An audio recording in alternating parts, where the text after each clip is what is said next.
Welcome, ladies and gentlemen, to the Active Hobo podcast, where we tell stories because stories matter.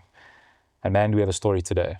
We are joined by none other than Malcolm Lange, who, correct me if I'm wrong, history will reflect as the most winning South African road cyclist in history. Over 400 career wins, 3 of which is the Cape Town World Champs, aka the Argus, famously beating none other than Lance Armstrong.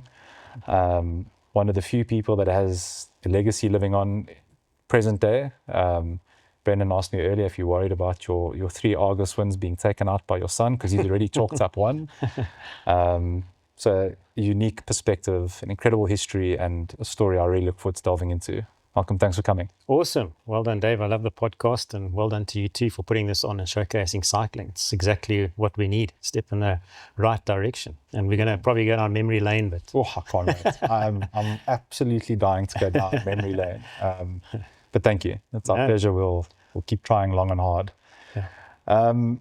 Malcolm, if we may, I don't want to get sucked into where I'm dying to get to, which is this incredible era of just like glory day cycling. But if you wouldn't mind just taking us through how on earth it got there, where you grew up, what were some of the influences, and build us up to how you got onto that bike. And well, driving, I had to like really take my mind back, because my career started probably from BMX. Like most kids back then, you on a BMX, did the suburbs, built your own ramps, got onto the track. I had a bit of speed on from a BMX perspective.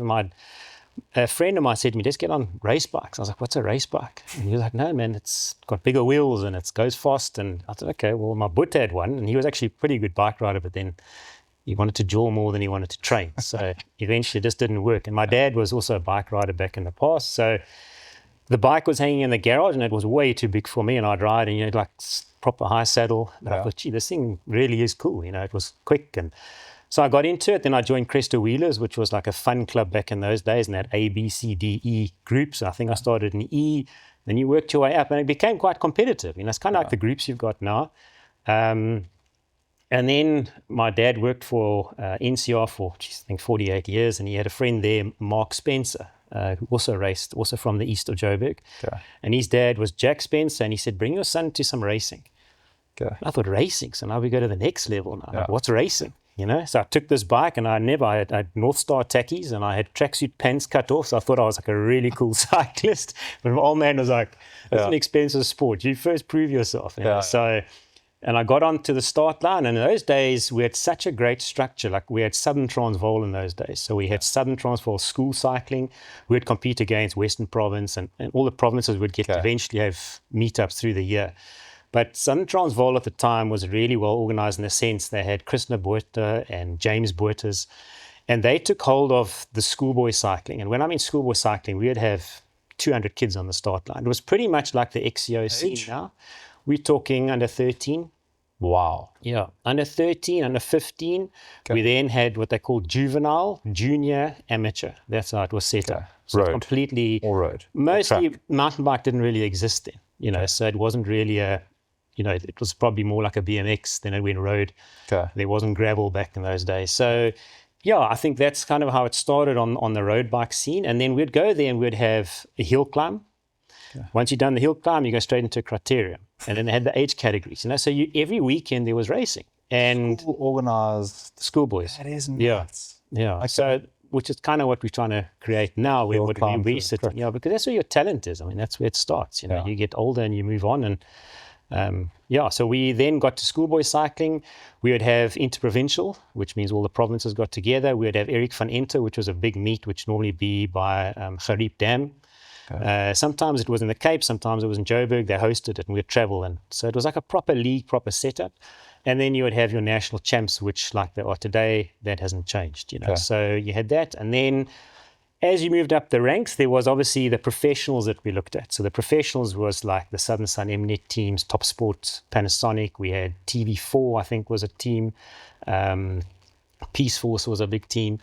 So those were the pro teams, and that's kind of like, wow, I want to get there. And I remember then you started like venturing. Remember, we didn't have YouTube, and we didn't have cell phones to go and watch Tour de France or catch a podcast like this. There was none of that. We had to sit to watch the Tour de France. We would watch Supersport, and if we were lucky, it came in at about 11, 12 o'clock at night. So we'd sit up there, and it was a school night, and I remember my old man always saying, "Hey man, you must go to sleep now. Your school's more important." And he was right.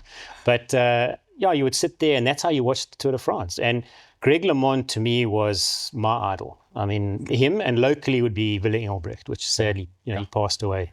Heard that name times and I can count. Absolute class, huge respect for him. And then, like I said, LeMond to me, coming from American background, wasn't a European, and made a mark on the scene. And he was a very good rider, So that kind of got me, and I never forget watching the 1986 Tour de France when it was Bernard Hinault and LeMond.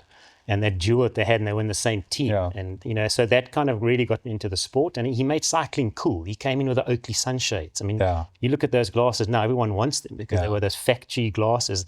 And I'll just tell you a story for that. For me to get a pair of sunglasses at that stage, I think I was junior at the time, I kept saying, "Yes, Dad, those sunglasses are really cool." And he was like, "Well, break a national record and I'll get you a pair of sunglasses." Nice. Geez, and I broke a national record, and I was like, half dying there. And he said, "Okay, I'll get you a pair of sunglasses." So it was different back then. You really had to, I never got anything new. Everything was secondhand. We'd go around and explore where we could get cheap tubbies. I mean, race tubbies in those days. It wasn't clinchers. And funny enough, then it was the lower profiles were the fastest. Now it's completely flipped on its head, and it's broader tires now. So it's incredible how the sport's evolved, and we get to see it. And then, then it was, I wanted to become a professional. That's what I wanted to do. I wanted to get to Europe. At an early age, are you winning races? Are you climbing E and upwards? Pretty much so. Yes. So I think from Schoolboys in, and track was a big starting point. And that's why I'm always hell-bent on track. Mountain bikers, road riders should be on the track. Fixed wheel cycling is what teaches you to ride a bike. It gets rid of your flat spots, and it teaches you to spin and leg speed and control, the bike control. So that's what we do now, obviously, with our academy. So that's where I think a lot of, it's a nice starting point because it's a safe environment. So anyone new to cycling, there's no cars, no traffic. You go round and around, but teaches you to ride a bike and teaches different teaches you what it feels like to be nudged on a bike. Correct. And we had, when we went into like a 1,500 meter final, we had 3 heats to get into the final. That's how many riders there were. So it's crazy. And we had incredibly good track cyclists. We've had it's a huge success stories because track is explosive. It's a completely different form of riding. It is supposed to be more dangerous, but it's danger because you've got to keep yourself in control. There's no brakes.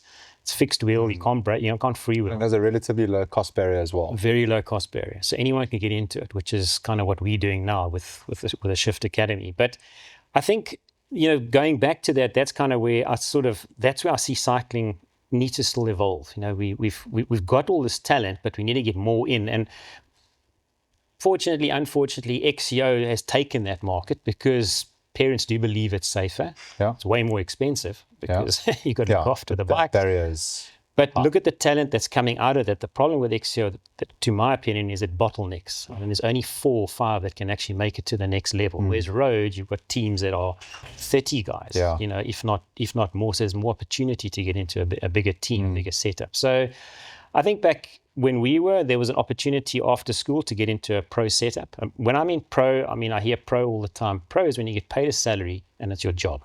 That's pro cycling, not because you got those cool opportunities kids. Existed from a trick. You could go and get into pretty much if you were good enough. Okay. I remember I got approached in 1991. I was in standard 9 back then, so it would be grade 11, and I won Amershover.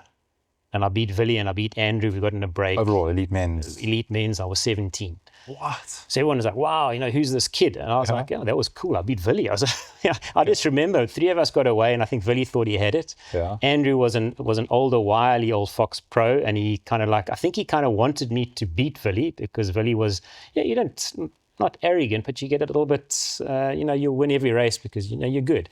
And here's some whippersnapper that comes up there, and I just jumped in a very low gear. I was fast on the track, and I got a gap, and I won it. And people always talk about that to this day, but it was a great event. But I remember that week, Southern Sun phoned my dad and said, "Would I be interested in turning pro?" My dad said, "Not a chance. He's in school. When he's finished school, then he can think about that." Straight.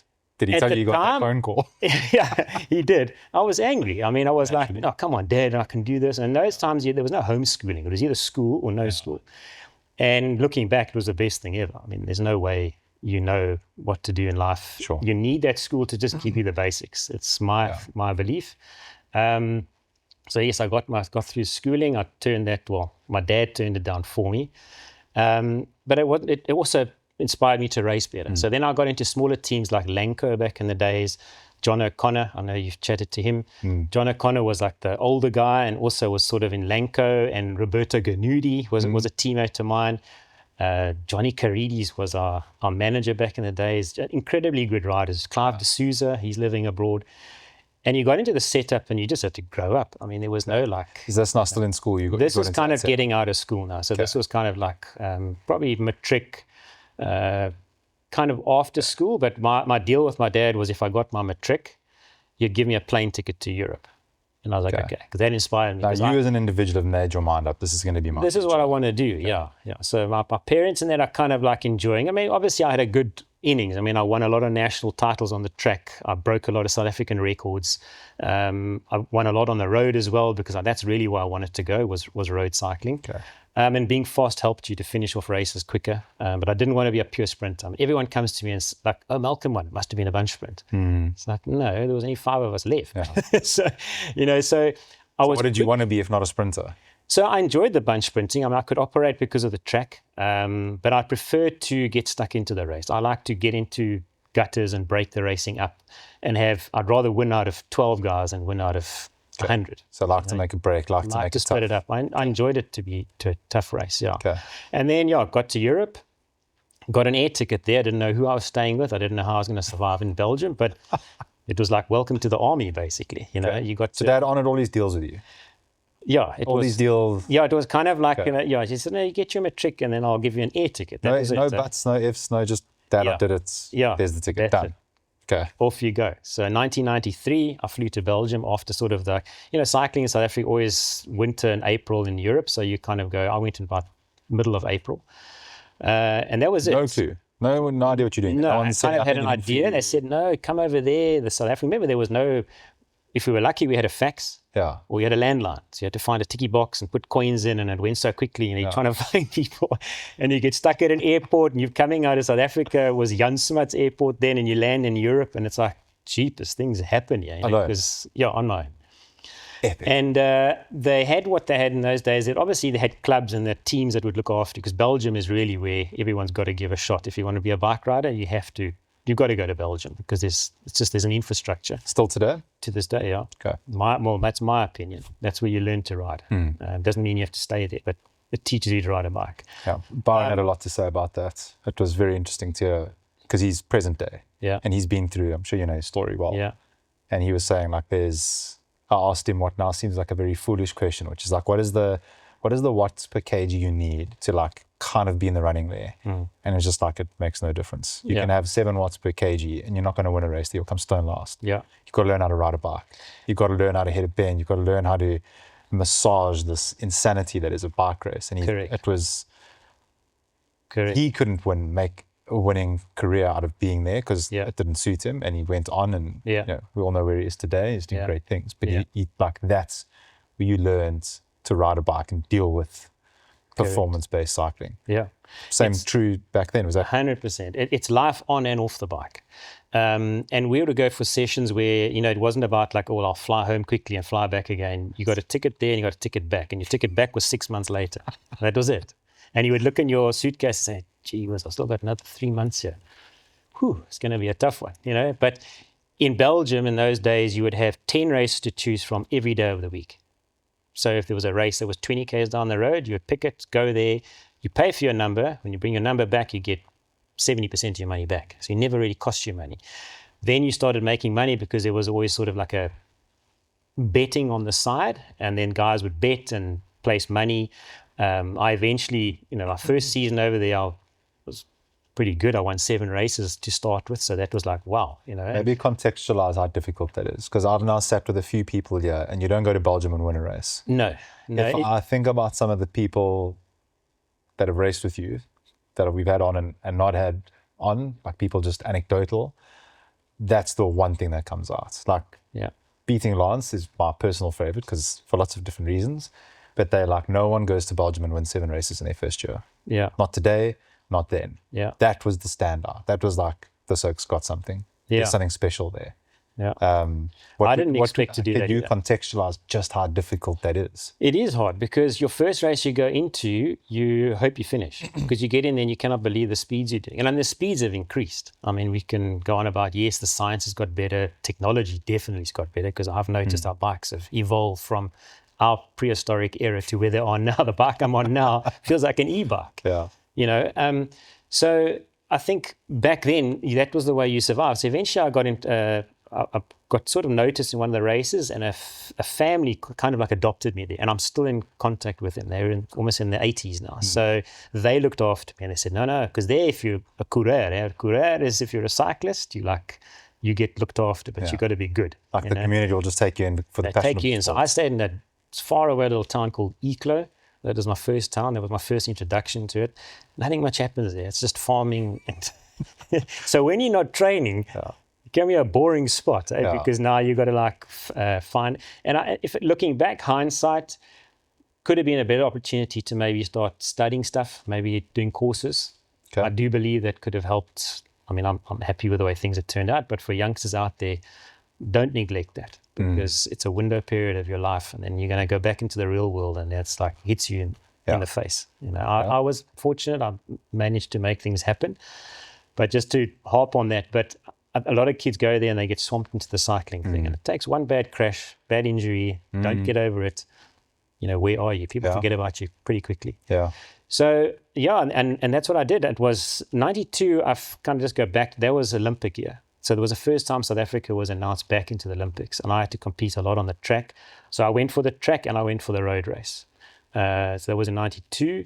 Really just an eye-opener. I mean, walking into that stadium and the whole world welcomes South Africa back. I mean, you can just imagine. I get goosebumps now because I can visually picture that. You know? So that was a big tick the box because I had to qualify to get into all these events.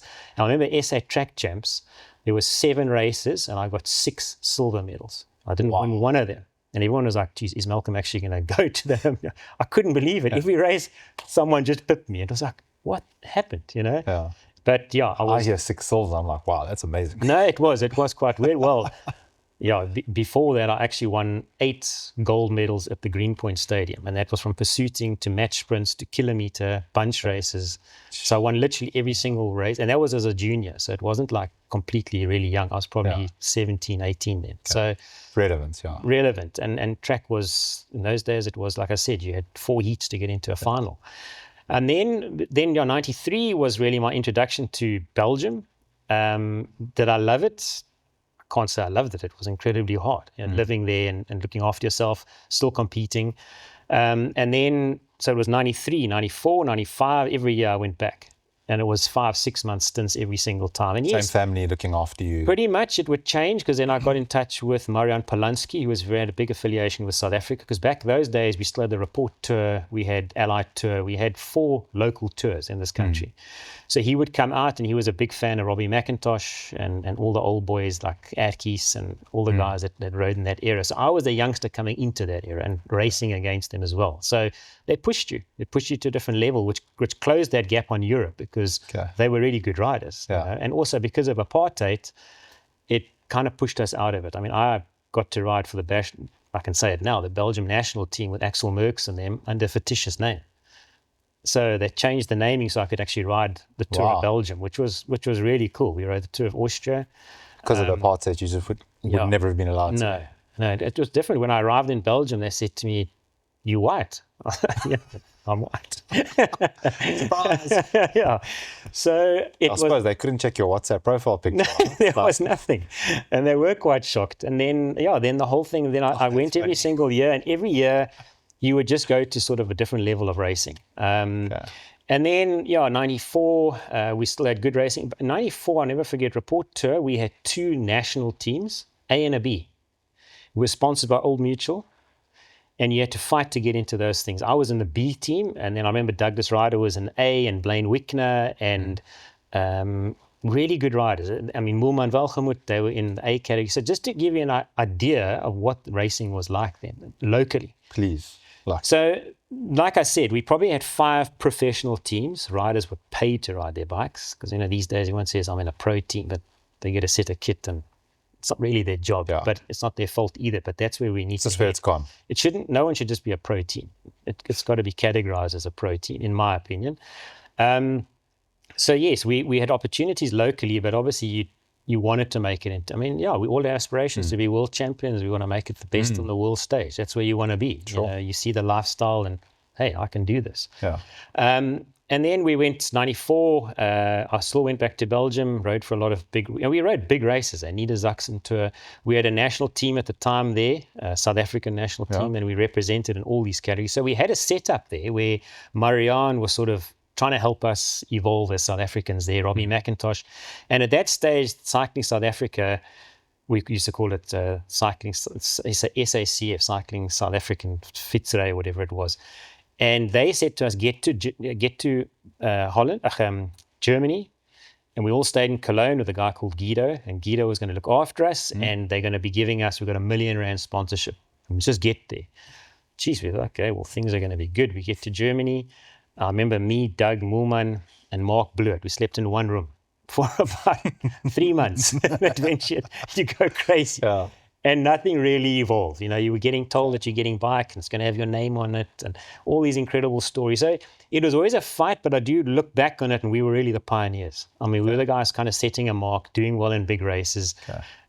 Unfortunately, we couldn't keep that unity because if you don't have that national sponsor that we can all stay together and make it work, it wasn't going to really So when you guys are there as a national team, what name are you racing under? South Africa. And you in, would be and you in tours like we would watch today, like not pro tours, because then it was very much amateur and then pro. So we were all trying to get to the pro, but you had to get to. So I would say it'd be like a race. It wouldn't be a national Conti race. Pro Conti. That's kind of what they call it now. So we would have been like a Conti sort of. You'd be just racing other, not necessarily country representative teams. So you'd be racing against a whatever. Correct. They have different riders. Different sponsor-based teams. Yes. So that the reason I asked that, no one could even imagine in their wildest dreams today a South African squad going to Europe, representing South Africa, funded by, or driven at least by CSA. Yeah, but a lot of promises. But still, but there was a structure. There was a structure. I keep going back and looping on this because, and I've asked other people to make sure I'm not the only one that's feels insane when I hear this. I'm just like, I can't even begin to imagine that. Wow, that even happened. And then it's who are those constant players? And then if they can't keep that together, you're doomed. And that's but the vision that they had to do that and the drive to actually send a team over there to break through that's what they should be doing. Well, the thing is the Europeans love South Africa. We had the best. We had Eric Schufts, we had Tom Steels, who's now a DS, for the big teams like Quickstep. Those guys came out and raced you. Danny Clark. They were the best 6-day riders. They came and raced you because, Chris Willemse, hats off to him. He put on some incredible international track events that we used to race here. So who's that? The voice of the Tour de France. Apparently, he also loved the place and he came over here. Paul Sherwin. Heard a lot of stories about that. Paul Sherwin and Paul Liggett. Huge soft spot that they had. Yeah. And they would come to these races because apparently our races were really good as well. Yeah, and we had tours then. We had the Handsome Tour, we had Rapport Tour, we had Allied Tour. Maybe I'm the only ignorant one, but a lot of people my age and around and below, I can't even imagine this, and it's just a funny example. And just while I'm thinking of it, because obviously as a cyclist you're on the road. you travel. I travel this country flat out. We would drive from Joburg to Bloem, race the Wit Blitz Fierce, because we had to make money. How else do you survive? We lived off prize money. We didn't get paid salaries in that sort of era. So you had to go and make money, and then you'd go from Bloem, you'd drive to PE, do the EP Herald, and drive back to Joburg. Do you think people could do that today with the prize money on offer? Prize money is shocking, as far as I'm concerned. Because I don't think you could. No, it's shocking. The guys get ripped off. What do you get? And I'll be straightforward about that. They get ripped off at events. 250K if you win Ride Joburg, if I'm not mistaken. That's the only one that pays pretty decently. Cycle Tour?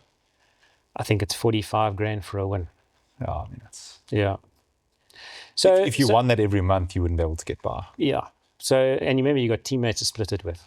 So, and that's I'm not going to go into that subject because I've got into trouble about it before, but at least the prize money's gone to 45. So, I think and you know, you can say that, but also the cycling's also shifted where mountain biking is getting a lot more focus, gravel's getting a lot more focus, and where it stems to is our safety on the roads. And it's a simple idea. I mean, we all love road biking, but people are too scared to ride their road bikes. Unfortunately, road cycling's taken a dip. We've got incredible talent, and we've got huge races that can fill that era, but it's got dangerous. We don't have road control like we used to have. I mean, the policing and the road closure we used to have was proper shut down. We don't have that anymore. I mean, I go to these races here and I actually try to stay away sometimes because I just see things that are just so dangerous, and organizers get away with it. So there's a number of factors. So you can't just say, well, you know, why would you want to pay more prize money if the event's not getting the stature or the exposure that it should be getting? So the guys who are doing the road races and the events that are there, hats off to them, because we need them. Yeah. And they are great events. And I mean, if you see the turnout, I mean, the 99er, huge turnout. I mean, on a weekend that had Tankwa and had nationals. And they still had a big turnout. Yeah. So there is still the liking, but I think if people know that that race is really safe and shut down, then I think you're going to have much bigger turnouts in the race. Because mountain biking, you know you're going to fall, you just don't know when. Yeah. Road cycling, you're at the mercy of cars and traffic, I agree, but you've also got to adapt to a competent peloton does play a role as well. Yeah, but guys aren't going to learn those bunch skills if you aren't riding enough. So, but I think going back to, like I said, in that era, there was a lot more track racing. So the riders that came out of that caliber, that we had really good sprinters because you had so much track racing. Not saying that you can't do that now, but mountain biking is a sport it's like TT racing. I mean, you've got to have the skill 100%, but it's also, there's tactical areas, not as much as on the road. The road is it's a completely different brand, you know, and that's why you get a lot of guys coming out of the mountain bike thing saying, well, why don't they just destroy the road riders? They do 100% because they're racing a lot more than what the road guys are. The mountain bikers are doing 5-hour events, whereas the roadies are doing 80K, 90K events. And there's always the stigma between the two, which I agree. I understand it, but it's not the road guys' fault that we can't have bigger races. We need 150K races. I agree. But how do you host them? Because your portion who wants to do that's very small. It's not a big portion that want to do it. So you're relying on the masses. We've sat with people to understand this, from Belair's to Graham Ward, who had a lot of information on this. Yes. And it's... And thanks to those guys that actually still host the events down here in the Western Cape. We've got great events. It's a really... It's a nuanced problem, which, you know, you listen to it, I'm like, it's actually simple to solve. Like most problems in life, they can almost all be entirely solved by money. And it's not that there isn't money either. There's this thing that, like, you know, that there's no money in cycling. The industry's on a down, blah, blah, blah, blah, blah. You hear it on. Yeah. The people that are, if you think about any big events, you know, now, it's the fact that you mentioned Old Mutual was, you know, the two national teams. Yeah. It's Old Mutual, Double Century. It's like these guys, these are big institutions that are still involved. You look at pretty much any event that you love and enjoy, it's almost always backed by an investment firm, a bank, something along those lines. Yeah. So don't tell me there's no money. I'm acutely aware of budgets in big corporate space. And that's just banks. That's not getting, you haven't gone and got, you know, Pick and Pay's pulled out or Cycle Tour, like, there's them, there's Checkers, there's Woolies, there's huge corporations, there's tons of money in this country. Yeah. The problem, and this is broken telephone for anyone that's heard it on the show 1,000 times, is it's a media problem. Yeah. It's a media and coverage problem. It's a blend of those two things. And I think it's a matter of time before someone figures that out and properly. I mean, if you look at nationals this weekend, that's probably the best live coverage you've had in a long time. Brilliant, and well done to that. Granted, there was a cut-off at the end, and it's like perfect, and it's like you'll have people that will moan, of course, but that is a huge leap forward from where it was. Give that a few more years, and, you know, enough people putting that in, like they'll create something that has media value, that can sell, that can bring big brands back in, that will put in money, that will put in events.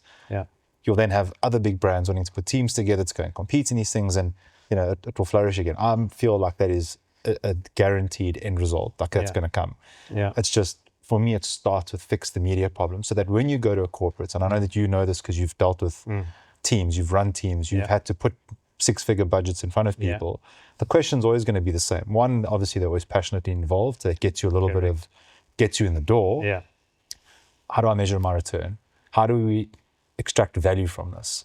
That's the only question that cycling needs to answer. That's an easy question to answer. It's like, it's simple. How do brands justify hundreds of millions to put a sticker on a Formula One car? Exactly. Where are they getting that return? Media. Yeah. The YouTube shorts, the YouTube longs, the TV coverage. It's like, it's just a media game. Like, just figure the flipping thing out. You don't need a stadium that you can watch the whole race around the whole time. Yeah.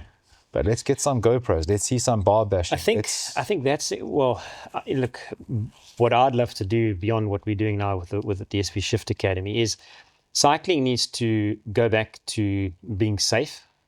Yeah. But when I mean that, we need to make it more exciting, more cool. And the way you have to do it is circuit racing. You need to bring cycling to the people. So we can't rely on all these mass participation events. Thankful that they're there and they do serve a purpose, but we should almost have our own league that we actually have every weekend, and we choose which racing we actually want to go and do. So we had it this weekend. The 99er gets placed on the same day as National Road Title. Why? We hardly have any road races, and then they go put 2 events on the same weekend. Surely they can sort a calendar out. So if we have our own racing structure, but again, like you said, there is money and there is a sponsorship, but we have to, and it is something I'm working on, but you have to have a sponsor that takes, okay, I want to sponsor this league. And you have certain categories, because you can't cater for everybody. That's the thing, but you can add it on later. So I'm saying you got to look after your youngsters and bring them up to sort of the pros, because the pros everyone's aspiring to. Veterans and that are very competitive and they have the money, but it's time to look after so many categories in a day. Look after what we've got, make it cool, take cycling to the people. And I think what happens with road cycling is people don't understand the tactics, so they think it's boring. It's really not a boring sport. If you understand, once you understand it, it's a lot of fun. It's a lot of fun. But we can never get that across and what's happening in the races. Now, Jeremy and Stephen did such a great job. Awesome. Because of the length of the race, it keeps people entertained, because you understand why is he taking a bottle? Why is he putting ice down? People don't understand why he's taking ice. Jeremy's done such cool stuff. You know, so that's the kind of stuff we've got to keep teaching people, that it is cool. And if you make circuit racing, it's easy to shut down because you're controlling an area. When you got races from A to B, you've got rolling road closures. You know, we put on the Mzansi Tour, which was in 2013 and 2014. We tried to replicate the old Rapport Tour, and we were very successful. We had big teams come out. We had teams from Italy, Japan. It was 2013, 2014. And we had sponsorship on board. Everything was rocking and rolling. There was a thing that happened within the sponsorship, and it fell flat. But we had a tour, and that's what this country needs, is we have to get a tour. It's imperative, because I remember when we used to travel through Karoo, and we used to travel from Joburg, and we stopped in a town, and quite funny because you brought up John O'Connor. I'll never forget, I was with John O'Connor. We were in a team bus. We had a team bus, which is like a VW bus with combi. Like a combi, that's it, a combi. And we stopped in Beaufort West. At the back. And pretty much like that. We stopped in Beaufort West, and we stopped to refuel, and we were sitting waiting there, and this guy came, like a homeless guy came to the bus, and obviously everyone sort of sussed him out. Came to the bus, he said, boss, have you got money for us? Have you got this? Have you got that? I'll never forget, John O'Connor looked at him, and I said, I'll tell you what, I'll give you a loaf of bread, but then you got to name 5 professional cyclists. Like, we're in the middle of the crew. I mean, what's the chances? This ook rattled off. Alan van Heerden, Erkies Besaidenout, Willie Engelbrecht, Alan Walleter, Stephen Walleter. You want more? And we sat there, and I was a lighty, and I looked at John, and John was like, not a chance. Lovely. He went into the shop, and he bought him 2 loaves of bread. And he said, this is for you. And it just shows you that cycling, like we all say, like a stadium's a nice environment because it's easy. I mean, rugby and that, it's nice because it's in a closed stadium, you got the world at your feet. Cycling is like a circus. You got to travel every single day to a new point, but you reach communities that never see sport. True. Which is what's incredible. So those guys remember the Rapport Tour. I mean, that generation would have died off by now, but that generation still remembers those guys because they came through those towns. I mean, you can imagine a tour from Joburg to Cape Town. I mean, what? Yeah, and it's a hell of a spectacle to see it coming. It's an incredible spectacle, and every day is something to go and watch. You've obviously done Europe, so you know it, and I'm sure you've spectated Tour de France among many others. Biggest spectator now, yeah. And I've only been to it once. The value that thing creates as a tour, a big one, obviously, and this is maybe a terrible example to use, but I think the same economics are true for other tours. The value that it brings, and go look at a gravel race in McGregor, like Gallows, go look at Desolation in Graaff-Reinet. Yeah. I'm using gravel races, but there's no difference if it's road or not. look at road races, Durbanville. Yeah. Those places are maxing out. Those coffee shops, those Airbnbs, Correct. the little, hotels, that kind of stuff. When you go and do them, like we go and stay out there, and you'll go and spend $1,000 on dinner. It's a few thousand rand times 100 entrants. Like the economic impact. One thing, huge. Correct. Don't mistake that. How far that goes. Yeah. But then two, like there's this buzz in town. There's these bikes going up and down, and you hear the oaks like whistling and hey bicycle, or Papa Willie, or whatever the case is. So this thing happens. This community thing starts to happen, and it's if you do that in a tour, and if that is consistent and it rolls out, and I actually think that both Nick and Dave mentioned the same thing, like the impact. I mean, they talking about going to these things like you are. Yeah. The road trip going there, the memories that creates. You're then in these areas, you're seeing these people. It's like ripple multiplier effect of notes. So you're 100% right. Yeah. Speaking of tours, what were the big ones that were here? Maybe talk about what some of those races looked like, what tactics looked like, some of the teams, because I know there's been multiple teams over the years. You've been in, I think, all the successful ones. Yeah, I know, but some really good teams. But a lot of people won't even know what Rapport tour was. So maybe unpack 2 or 3 of them. And so Rapport tour would have been your Tour de France of South African pro cycling. And also it was open to amateurs. It wasn't only so like certain selected amateur teams would be invited to ride. And then they brought the Portuguese out, they brought French riders out, Russians, we had Danish, we had really, really good riders that would come out. They wanted to come out because it was the beginning of their season. So what better way to train? We had it was back in those days, Australian Institute of Sport. And that was by Guido, I can't remember his full name now, Heiko was his name. And he looked after Robbie McEwan, Matt White. All of them were racing with us. I'll never forget in Mossel Bay. I mean, I was sprinting against McEwan a lot in the races. Those guys had SRM power meters. We didn't know what power meters were. Sure. And that's 94. And we were like, gee whiz, what are these things? And that's how power started being introduced. I can tell you now, it was around 94. It started coming in. Sure. And we all go, it's a bit of a gimmick. I'm not going to really measure. And then it just evolved to what it is now. But I think the teams we had was a lot of local amateur teams that couldn't have the bigger budgets. But, back then it was Southern Sun Mnet was massive. Mnet was involved because obviously the broadcasting made sense. We had Rapport Tour. We had, in the beginning of the tour, we had Allied Tour, which was down in the Western Cape, all sort of the Western Cape area. How long is a tour? Those would have been 5-day tours. Okay. Then we had the Hansen Tour, which Gotti Hansen put together way back in the 90s, which was also a 5-day international tour that came up. That would normally be around September, if I'm not mistaken, towards the end of the year. Rapport Tour was normally beginning. They would change it sometimes, but it would normally be beginning of the year, like February, March. And when we finished, I remember we had 30 days of racing. We did Rapport Tour, which was 12 days of racing, because you started off in, I think the 1 year, 94, we started in PE. We did a prologue. We worked all our way down PE, right down, and finished up in Cape Town. That's a proper long tour. Beautiful tour. And then as we finished that, then we went straight into an international track event.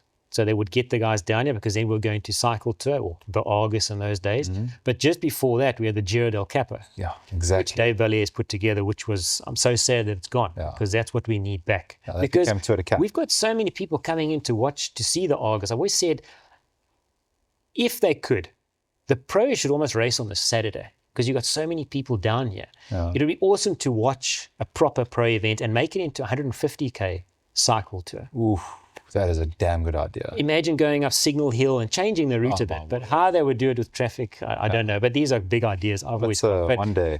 But you'd bring the best riders in the world out here, because you could link it into the UCI calendar. And have you ever flighted this idea? I'm just trying to keep going what I've got. I'm trying to keep it alive at the academy. And I'm trying to find sponsorship. There's lots of ideas and there's lots of things that can happen. But that's a pro race on the Saturday, 150. I think it would be quite cool, because you've got all the people down here. We used to have on the Saturday, used to always be the hill climb time trial. And David George used to always, he was like that's his thing, eh? He was his master of wrapping up the Giro del Capo. And the speed that he went up there, it was incredible to watch in those days. And the whole climb was lined with people, because they're all down here and they all knew the hill climb. Imagine that. And it was thousands. It was like Tour de France. Literally as you rode, the people moved open like that to let you through. Imagine the impact that has on this mentality of dealing with a cyclist on the road. If you're there supporting them, cheering for them, you're not going to go and Hootsutok on Tuesday. No. Yes, yeah, I can't imagine that. Yeah, so we had that. That was always on the Saturday. So bleak I've missed that area. Yeah, I'd love to see it. I can't imagine but it needs to people come on the back. road. Yeah. And Opening David up. going up and It was just like I can't imagine that. No, it was huge. And we had Hendrik Lemmer standing on the corner, because as you switch back, it was that steep switchback right by the cableway there, and you went up towards the top of Signal Hill.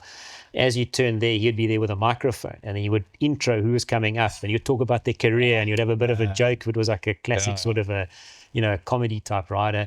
So the people loved it, and they would go and put chairs and sit there and wait for the guys to come. So that was the Giro del Capo. Then as we finished the Giro del Capo... That used to finish the day before Cycle Tour. That was the end of the tour. And then it was a week sometimes before. they actually had this August in those days was part of the Giro del Capo, so it still counted as time. And then they said, it's a little bit unfair. Let's make that a separate event. So then that became its own event, because if you got eliminated in the Giro, you weren't allowed to start the August. So then guys were complaining about that, saying, but I had a crash and I can't ride the August. So then they made it, which actually made sense. And then we rode it as a separate race.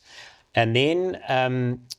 as we finished that, then we went into the Sanlam Kames series, which was another, I think, 6 or 7 days of racing, criteriums, which Chris Willemse put on, which went right up to, we raced in all these little farm towns, out of Worcester, going all the way up towards that side. So we went to all these little towns. And I remember the one day we finished and Willie won, he was into Durance, because Willie was from the Durance, they all knew Willie Engelbrecht, and he won the crit. And the whole community came out and they were chucking him in the air. That's how many people there were, because he won the race. We were like, geez, how's this guy? Yeah. So you became, and people, I think that also helped my era, is we all got like names, people remembered us because of who we were. And then I was coming in and, beating the Villies and those sort of guys. And then you kind of got a good, and there was great media coverage. It was in the Citizen newspaper. Commented that there was a lot of good media coverage. Very good. You guys were Kevin given McCullum, we had Sunday Times. Given your page. Huge. We used to have, you could see your results. Because you open up a newspaper. And what happened there? Why is that not? I mean, we still have newspapers. I don't know. I mean, it should be, now it's all on mostly digital. I mean, we do have newspapers, but who reads a newspaper? I don't. So newspapers was a big thing. And we had great magazine articles, because then it was only media, magazines. You'd go and buy a magazine. But it was very well covered. Very well covered. And there's your media thing. Yeah. The brands like and the makes sense for reporters me to put money into this, because there's my brand. We had Wilhelm de Swart, Kevin McCullum, Sean Badenhorst. Those are kind of the guys I remember. I probably missed a few. It was Sam Mervis back in the day from Citizen.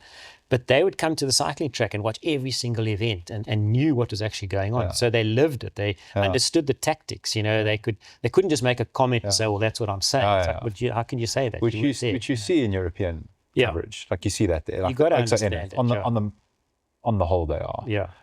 You got to understand. It's a tricky sport to understand, but it's when you get it right, I love it, because it just evolves the whole time. And speaking of evolves and tricky, the difference. So what was the evolution of the teams that you were a part of, and how that's, because that kind of your career had distinct moments at different teams, correct, right? And they also happened to coincide with this legendary time in cycling, where I think a lot of people struggle to imagine. The HTC is the one that I remember. It's visually, it's a big one. Yeah, with Ralph Oldag. But there's so many of these teams. There were people like those brands had teams, like Bank had teams. So what did that? So I think my career, the way it went is I went 93, 94, 95. Won a lot of races. I think every season I won 7 to 8 races in Belgium, Germany, Holland, racing in that area. Also, it wasn't easy to just travel anywhere. I raced in America in 95. I did like the Manhattan Beach Boulevard with Malcolm Elliott and LA Sheriffs. That was one of the teams.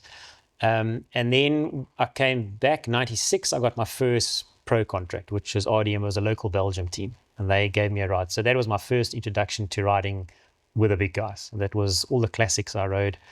You're amongst the best guys in the world. I mean, like Tom Steels and Lance and all the boys rocked up. It was like, jeez, So again, it's a big eye opener, and it was incredibly hard. I did some really good racing and that, and I think the thing that really deterred me from that was at that stage, drugs were rife. It was pretty normal. It was like they spoke openly, like we are. It's like, well, what are you taking? Why are you not doing this? And I thought, geez, that's not what I signed up for, and surely the guys aren't doing this.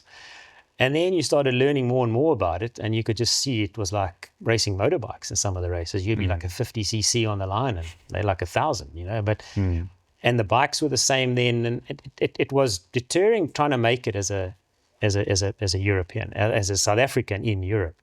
So that kind of counted it like it's not what I wanted to do. It counted against my values. It sounds like it really hit going from amateur, as you called it earlier, to pro. Yeah. So it wasn't as mainstream there, the use, the abuse, whatever we want to call it. Yeah. It specifically was at that pro level that it was just so normalized. Yeah, it was. I mean, we had criteriums. I rode the Kohler Trophy with Willy in '95 in Germany. I mean, that was like you got invited, Etienne de Wilde, all the best guys were there.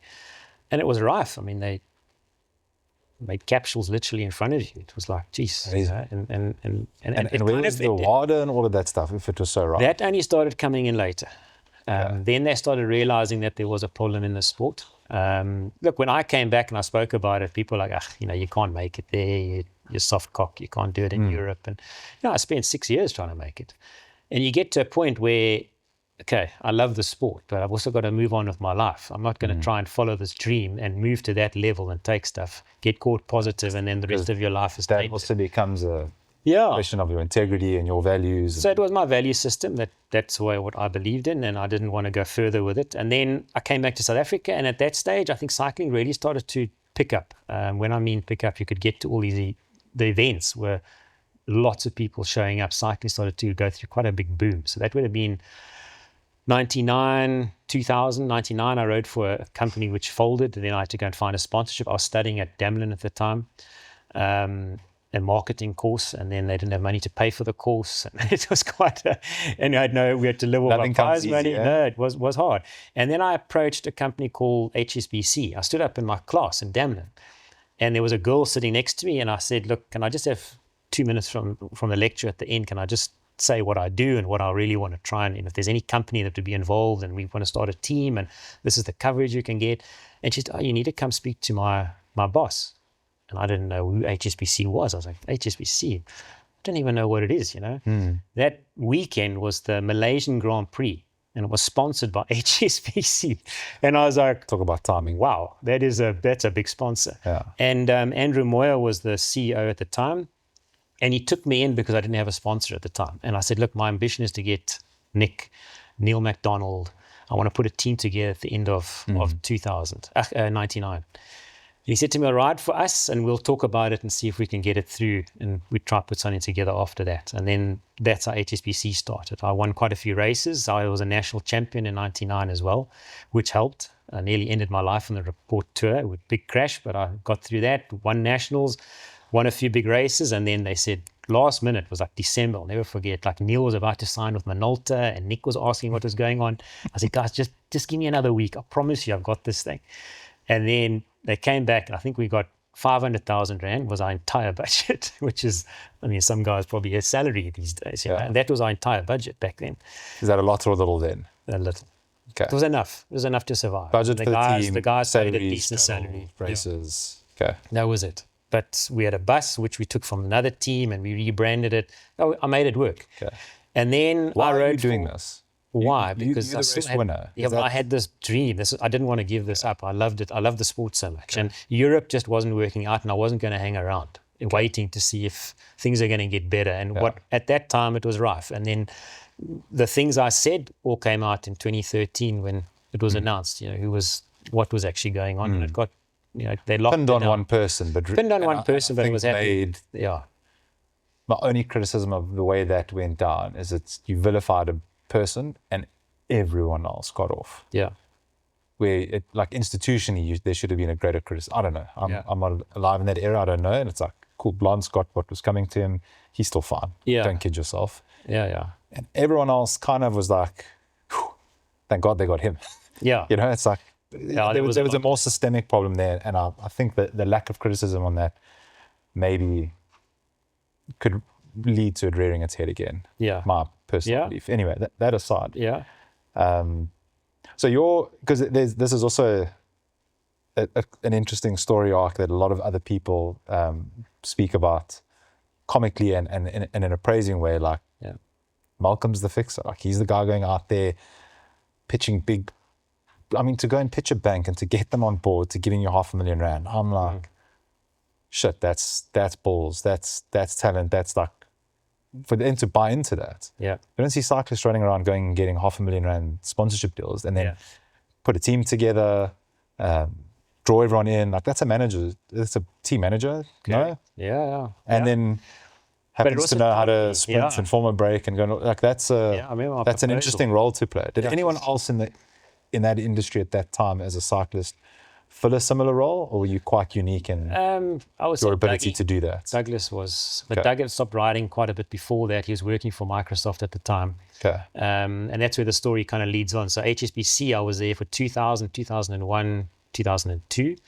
And then Doug approached me because he had Microsoft and I was winning all the races and he needed to win races. And we were out training. You guys are competing at this point. His team, not him. He was kind of like riding, but he was kind of weaning out, but building up teams and building up Microsoft. And he said to me on a ride one day, he said, Mel, you would never leave HSBC. I think they thought I was the bank. I was like, no. And I said, I love my team. And I said, we need to, because then what happens is sponsors also like they feel they've given enough, but then they're getting 4 times what they actually thought they were going to get. And that's like, well, why must we give you more money now? So, but the team's evolving. We're getting good riders. We're going to bigger races. We went overseas. I got the guys into Belgium as a unit. HSBC, we raced in Europe. We raced a lot of big tours. We went to Hong Kong because of HSBC.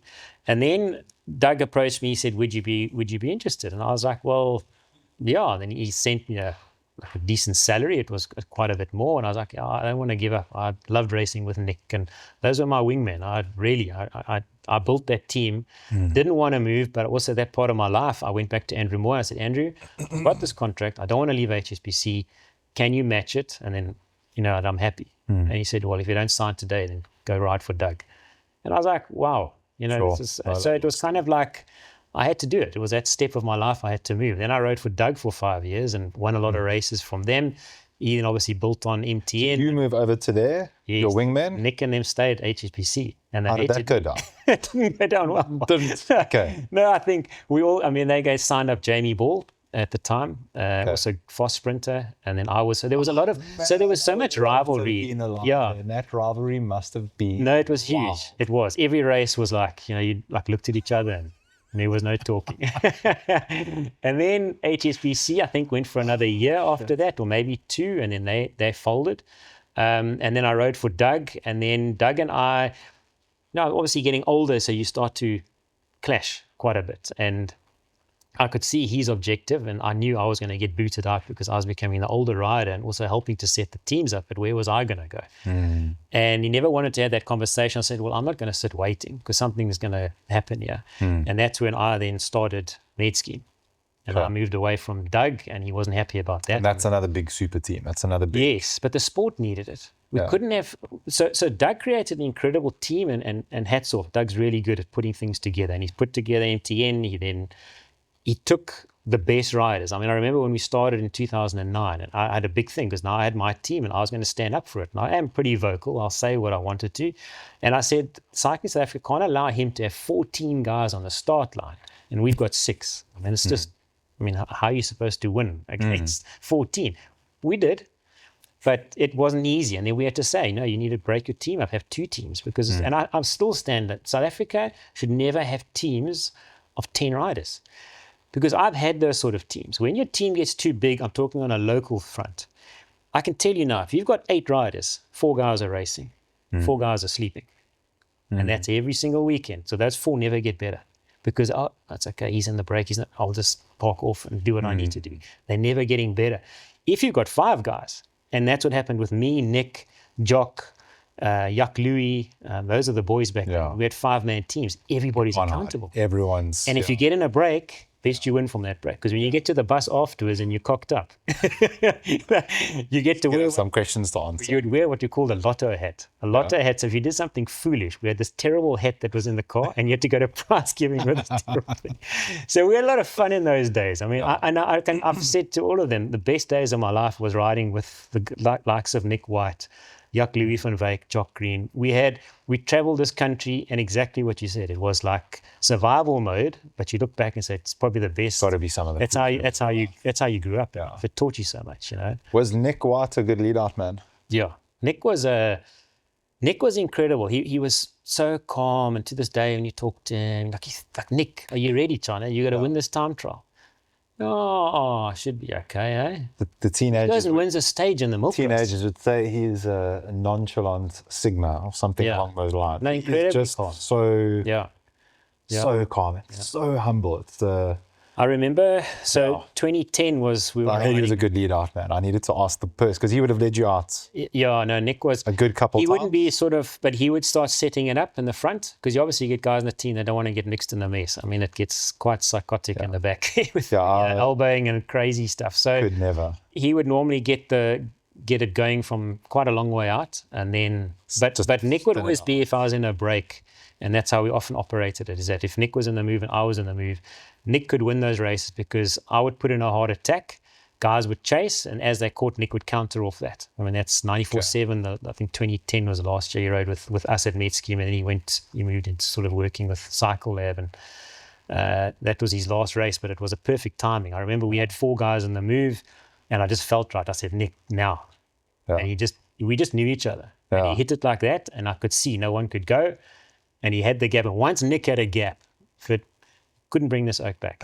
You could not, and just like, geez, he's still away. It's just incredible. And we went like after say, Nick, how was it? No, it was quite hard. That was the emotion. That was the emotion. But I mean, he won a stage in the milk rust. I'll never forget. I mean, we were like all dead on the bike, and we all got dropped, and we were sort of in the auto bus at the back. And next minute, like Lee Williams comes past us, and he says, Nick won the stage. I'm like, what? Against the best riders in the world at the time. Yeah. We had huge talent back then, and I think it's just sad that we didn't, we couldn't move into that next sort of, because we do have the talent, we still have the talent, but it's that opportunity whether you can get in. So the Europeans are looking after themselves. They don't want these foreigners. We're a problem with visas because we can't stay there for long periods. It's a problem for us, which needs to be, and it's in all sport, we have the same problem. But how nice that you could come back home, earn a salary, race in big professional run teams, granted hand to mouth to a degree, make names and be heroes amongst your countrymen. Yeah. That's, I don't want to say that you can't do that today, because we have got, certainly in the mountain bike space, if I look at, we're trying to cover as much as we can and be as plugged into the core of this thing as we can be. And if you look at it today, like as much as if you're a cyclist in France or in these places where these, the Tour de France lives, you can be, you don't necessarily even need to be at World Tour level. No. You can make do. Yeah. Mountain biking, we are the Tour de France of mountain biking with the Epic, and you've got, you have professionals. I still can't get my head around how many people are paid to ride. Much more on mountain bikes than on road. Yeah.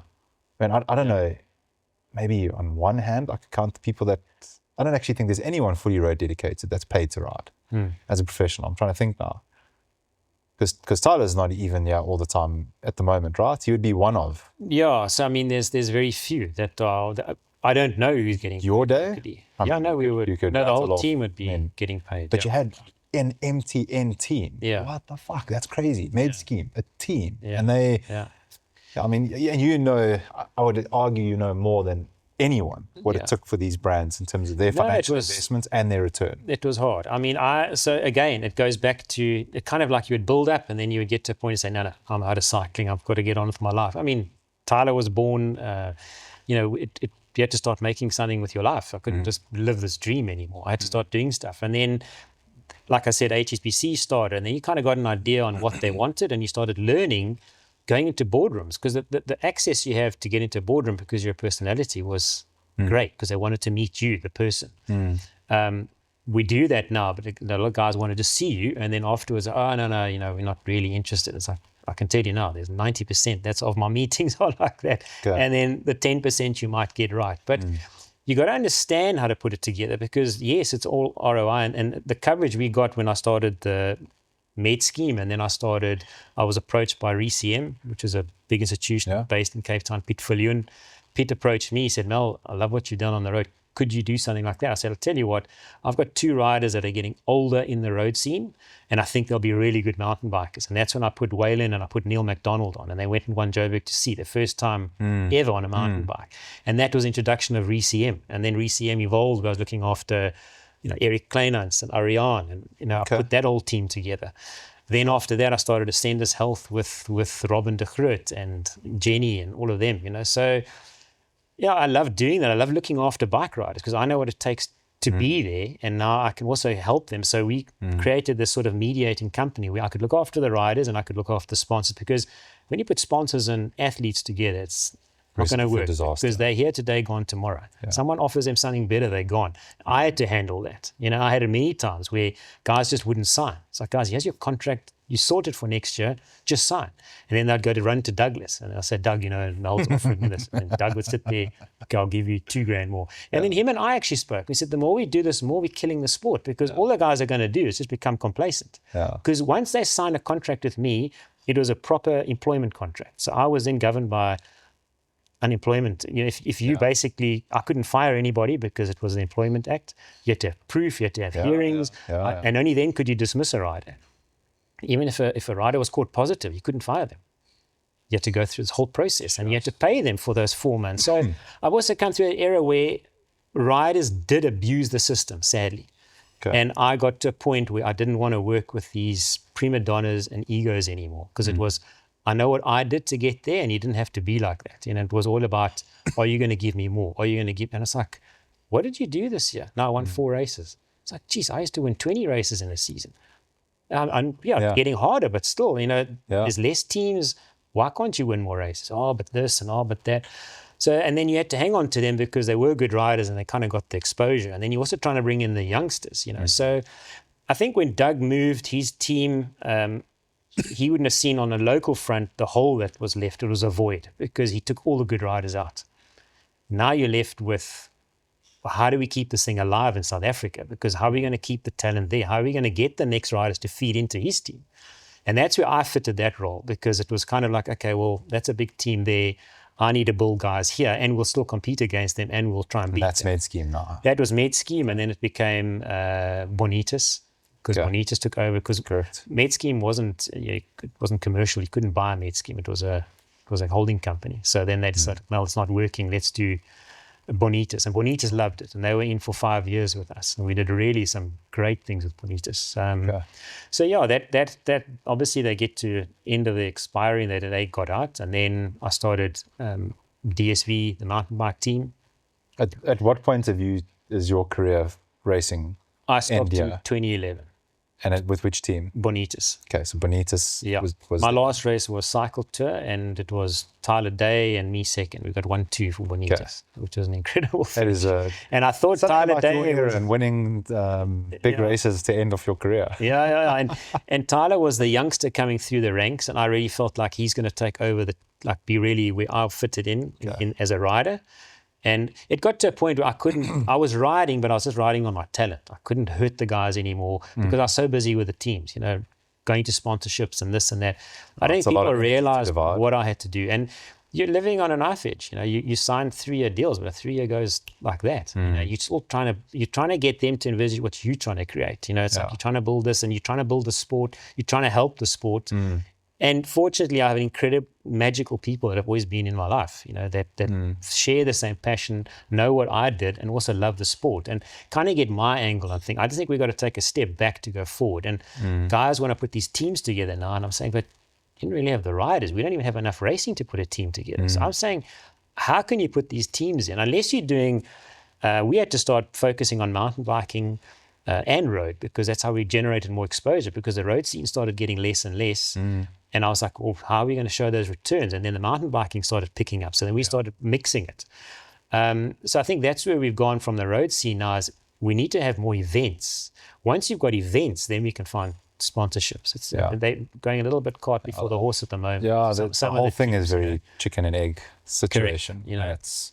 It's good to know that you still invested in making that happen. No, for sure. And the reason why we moved here was, we moved from, I'm a Joburg boy, but we moved here. It's my 9th year that we're living down here. But the racing scene is just more structured, it's organized, but there's elements that create that. It's, it's not the organizers. If I compare just being here for a few years, the racing opportunities here for road to Joburg, it's not even a question. It's completely not just road, flipped. Mountain, everything. There is nothing happening. Never mind Joburg, the rest of the country. Yeah. There's almost nothing happening. Yeah. It's group rides, engine to engines. That's your racing at the moment. And then obviously Jero's got that crit series in that business park, but that's not nurturing talent there. Like, that's cool that he's doing that. And like, thank God he exists, because he's a person that gets stuff done, doesn't just sit and complain. Yeah. But that's not going to fix the problem and unearth opportunity. To round out the racing career, then I would like to, if we can, just talk about the DSV and Shift Academy, because that's very much present day, and sort of focus on what came after that racing, and then obviously what the future is. But I was fortunate enough to read your book, Winning Isn't Everything, which I thought is the sort of purpose, the message of that book is maybe a good place to end. For anyone that hasn't read it, what was the purpose behind that book and the message that you try to distill there? I think it was more from Sean Bardenhorst, who has followed my career as a reporter, and he actually approached me and said, "No, have you ever thought about writing a book?" And I was like, "Who wants to read my book?" It's like, I don't know. He said, "Geez, no, but you've had an incredible era. You won a lot of races. You lived in Europe. You went through the doping era, and it did come out with the whole Lance fiasco, and it was true. Why don't you tell people what it was like?" And that's why I wrote it, and that's why the title is Winning Everything. So for me, I'm a winner. I go to a race, I want to win, but I won't win at all costs. I think that's really what the title is Winning Everything. So I wasn't prepared to go that extra step, but I found another way of making success, and it was bringing up teams and doing it. So the thing is, I think people forget how much I spent in Europe and how much I tried, but it didn't work out. In those days, there were a lot of opportunities. I mean, I know, take Robert, for example. Robert was a youngster, younger than me, and I was chatting to Brent Copeland at the day, who Brent is now DS at Lula. And Brent and I grew up together, and he was based, I said, "Geez, Brent, please try and get me a ride. Can you? And every time he asked me, he said, "Well, you're just a little bit too old. You're just a little bit too old." And it's the same thing now this whole generation has gone to, which I don't agree with, like 16, 17, because by 22, you still don't know what you want to do with your life. But anyway, we'll see how this thing evolves now. But back then, I was also just too old. And he said, "But is there anyone else like back in South Africa?" So I said, "Well, you should look at Robert." And this was 97. And Robert started coming onto the scene, and he was coming up, close in the sprints. And Rob was a tough rider. I mean, he had a tough background. He was built for Europe. And I said to Brent, "Geez, if there's one oak I think that'll make it, it'll be Brent. It'll be Robert." And he said, "Well, can you send me his details?" And then he phoned Robert, and Robert got a ride with a younger team in Italy. So his pathway was a little bit better in the sense that, he was a fighter. He went in there and he's like, "I'll show you, I'm going to knock your oaks out, and I'll get this opportunity." And he did. And hats off to Robert. I mean, he learned to speak the language. He can speak Italian fluently. He embraced the country. And he knew that was his only option. He had to make that work. But he came in from a junior level. We were trying to get in at the elite level, and we hadn't had that gap in between. So some of the guys did find that pathway, and they did well. Robert did the best out of all of them. He made it into some bigger teams. But I think that's the story of the team side of things. And then I kind of moved away sort of after COVID. I was skeptical. I mean, you say there's no sponsorship. There is sponsorship around, but at that stage it was, I remember I was called and I said, "Look, you're not racing, we're not paying you." I was like, "Whoa, I've got a team to still run. I've got staff to pay. I've got infrastructure." I said, "That's fine. We'll make this thing work." And then I kind of thought, well, you know what? I kind of was giving a lot more than what I was getting back. And it kind of was like soul destroying, because the riders just weren't in it like I was in it, and we clashed a lot. And I said, "No, there's got to be something else I can do." And I looked at where we were in the community of Paarl, and I looked at the talent that's come from Paarl, and I just thought, I need to go and just get out there and just see what I can do. And I went past the cycling track, because I always went past there, and Elric was there. Elric Coulson, who's been in the sport for many years. And he had 2 or 3 youngsters that he was training on the track. And I just sat in the grandstand. I was just watching him, like getting them to pull-offs. I remember pull-offs. I did pull-offs till they came out my ears. My dad said, "You better start doing pull-offs. That's how you're going to get stronger. And you're never going to break the SA record in a kilo. And you have to get your timing right with your pedaling." So I sat and watched him, and I watched his light, and it brought back memories. I was thinking, "Geez, this is what I need to do. I need to help these kids. How do I do this?" And I came up with this idea, and it was at the end of sort of the pro team, and I didn't think DSV was going to carry on because I think we had it was a tricky time then. There wasn't the right, and the economy was down. It wasn't a good time to do anything. And I said, I've got this idea, and I want to present it to you. And Gordon Wyatt was, the guy I always chatted to at DSV. And he said, "No, geez, I love the idea. You got to present it to the team." And I went, and like you say, and then it was all teams meetings. So we were, Jackie and I were presenting on computers. It was weird. Yeah. And we presented it, and it came back, and they said, "No, we absolutely love it." But remember, it's not a marketing budget. It's an SED spend because it's an NPC that we created. So you get your BE points. But I'm sick of window dressing because there's a lot of BE money that goes around, and it's doing this and it's doing that. But we don't see any infrastructure. We don't see anything happening. Yeah. So it's sad on that aspect. So I said, no, I want to do this thing properly. And so we've got 25 kids that we look after. It's grown from, I think we had 15. It's now gone up to 25. I won't look after more because I say that. We've probably got 30 because there's still kids that come there that are out of school that are still coming back and still want to be part of it. And you can't say no. But so much more rewarding. Just dealing with no one that, when you ask a question or why do you do this, they want to absorb that information and they don't backchat you. It's like, I want to further my life. So we look after kids on a very holistic point of view. It's not just about bike riding. It's bike riding teaches you the values of being on time, self-discipline, teamwork, being part of something, and having respect for yourself. So whether they're good at academics or they're good at, we try and open up other doors. If I see someone who's got an opportunity that can give one of our kids now matriculated, they have to get through matric. As he matriculated, we had chats to them like, what are they going to do? How can we help? So we normally have 2 or 3 that move through the rank. And we have a graduation at every single end of the year, and we give them a certificate. So they've got something to prove. DSV taught us this, and we're part of something. And we said to him, like, what do you want to do? So because we have all the kids like studying, like they don't have choices on what subjects to choose. They just choose. And we say, no, we can't do that. We just sit with them and say, look, and we actually got a professor from Joburg that I know. I said, would you do an online thing with it? So Jackie we sat for like 3 hours with each kid just to do their choice on subjects. And it helps a lot because they get to hear what they could actually do. Yeah. So that's where I think we make a big difference. It's not a lot of people, but a knock-on effect is good. So then we put that together, and the one kid said to us, no, he wants to be a high-speed police officer.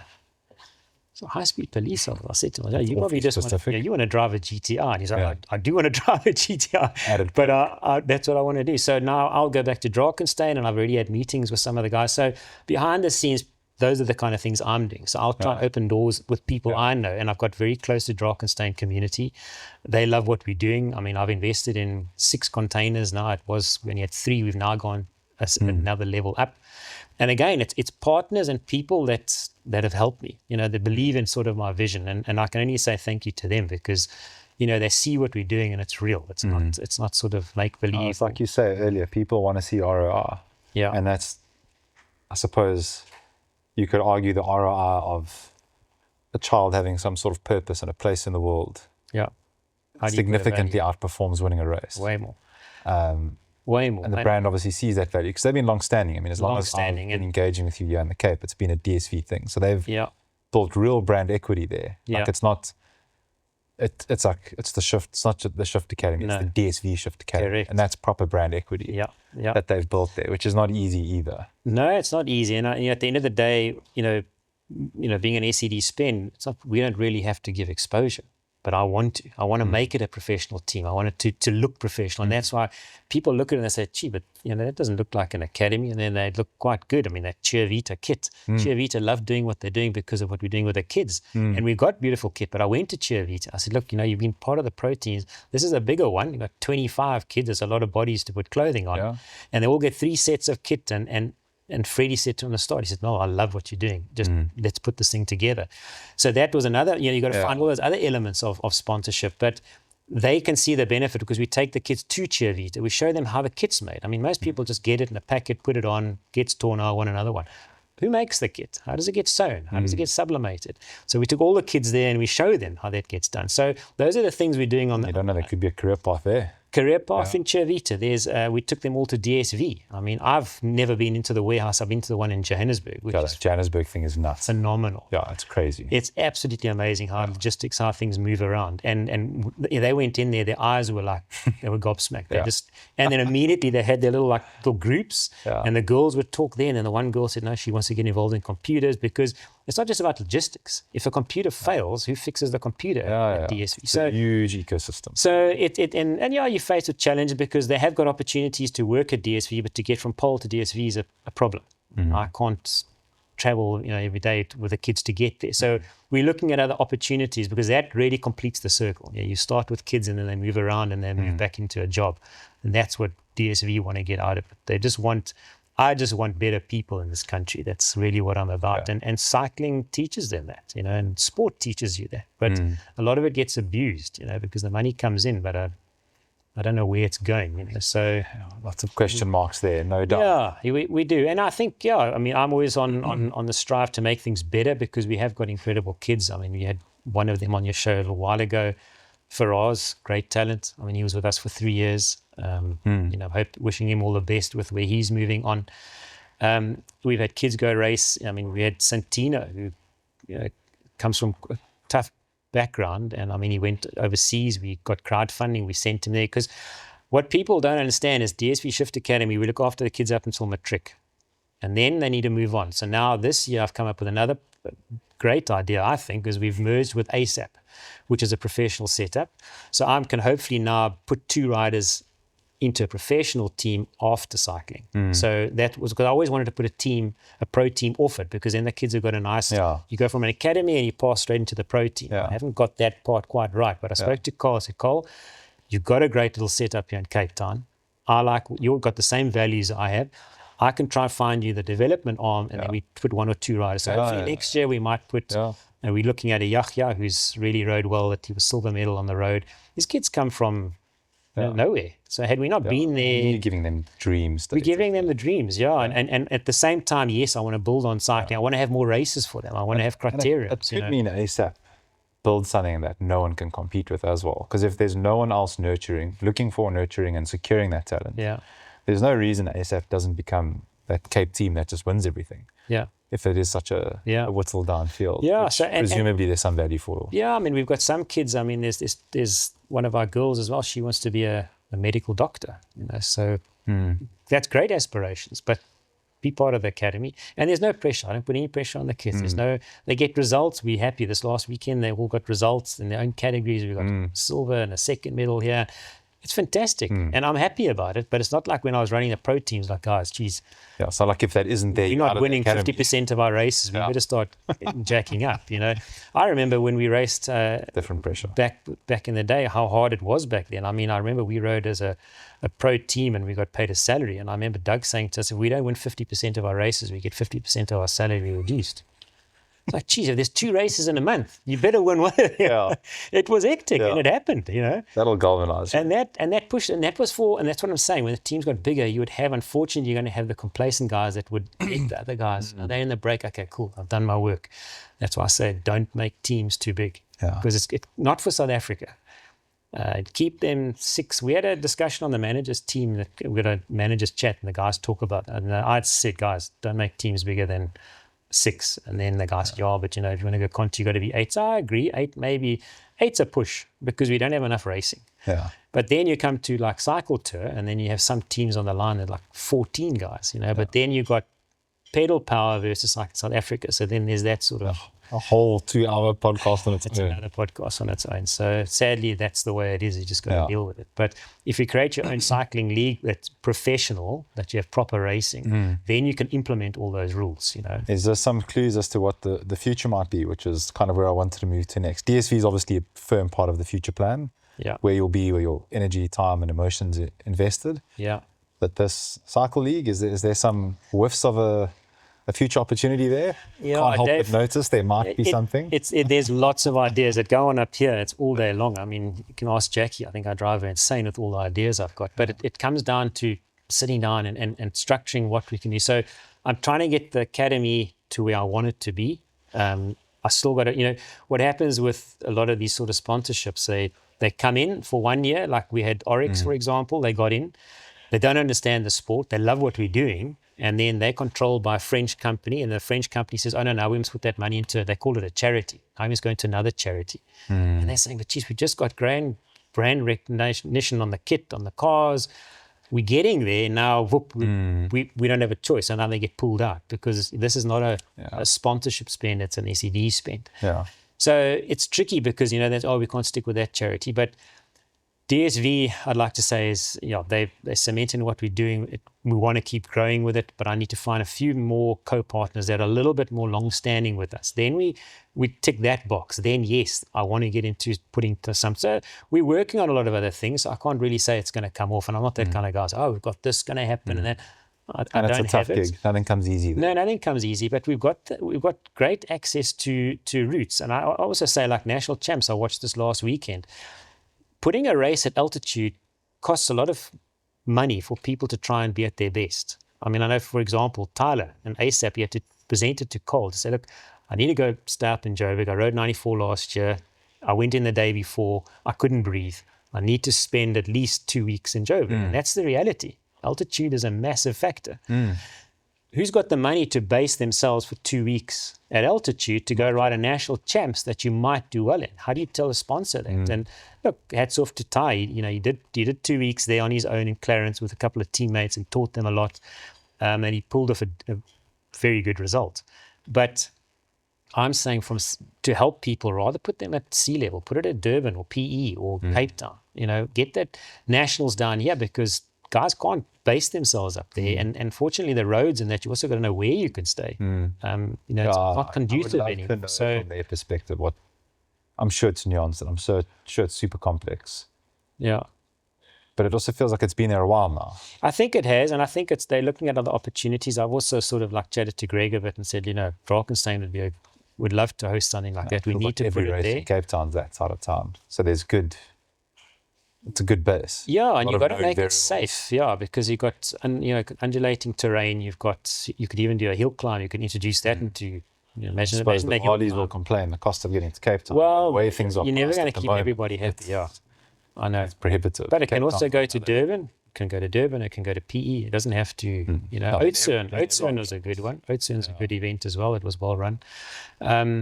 But yeah, that's just some of the ideas because it's hard for anyone from a sea level to actually compete at an altitude. I mean, they're definitely, I'd say, as much as 20% off the. Yeah, I've went up a few times and it's just I can't believe it. My heart is just like redlining. Yeah, and you tell people that. He went up the day before and it was. Some people might be. He won 30 to 34. Yeah, I think maybe he is just that good. Yeah. I certainly can't. I can't. Like my zone 1 is a zone 4 down there. I'm terrible with it. No, it's hectic. So some guys are affected worse, but I mean, it's something they can look at because I think it's not for anyone going up there. If you're going to do it properly, you've got to spend at least. If their broadcasting relies on signal availability, then you can't come to the Cape. That's the one thing Cape Town has is no cell phone reception. I don't know what they've done here, but you can't make a phone call in this place. It's got worse. Yeah, I just think it could also be that's just a little rant. That's not a consideration. I think the population is also quadrupled. So it could be the draw. I don't know. It's too much, but yeah, I think it's it's been a good run. I mean, I'm here to stay with doing what I do. I love it. I love the sport. I just would love to see it grow more. I think I love the mountain biking. I love the gravel. I'd love to see road get back to where it should be with just more events. A tour is definitely what we need. I mean, we've lost the Tour de Cap now, sadly. Along with a whole bunch of other races with that. Yeah. Which I think is, what are we? We're this tiny self-run and funded thing that there's very little ability to make these things come to life. But we certainly we're trying to be proactive about creating some sort of league as well. I completely agree with that. Yeah. And we're looking at buying Twitter Cap, in that we actually mailed the liquidators, like, how do we buy this event? I don't even know what you would buy. I don't even know what that means. Yeah, I don't know. Do you buy it, or do you just start another event and call it tour, whatever? I don't know. Can't see but what I am, because of my own experience going to that race and what it did for me, as a complete nothing in cycling. But it's something happens out there. A stage race is just it's a totally different experience. So I did 2 of the Tour de Caps. Raycard actually entered. That was like a bucket list ride for him. Sorry for you, it's gone now. Like terrible. But those are things we believe in as well. I mean, like, how do we make it happen? How do we solve the media part of it? How do you bring? Because I'm convinced if you just have it, whoever it is that needs to say, cool, you can do the race. Here's the place. Here's the area.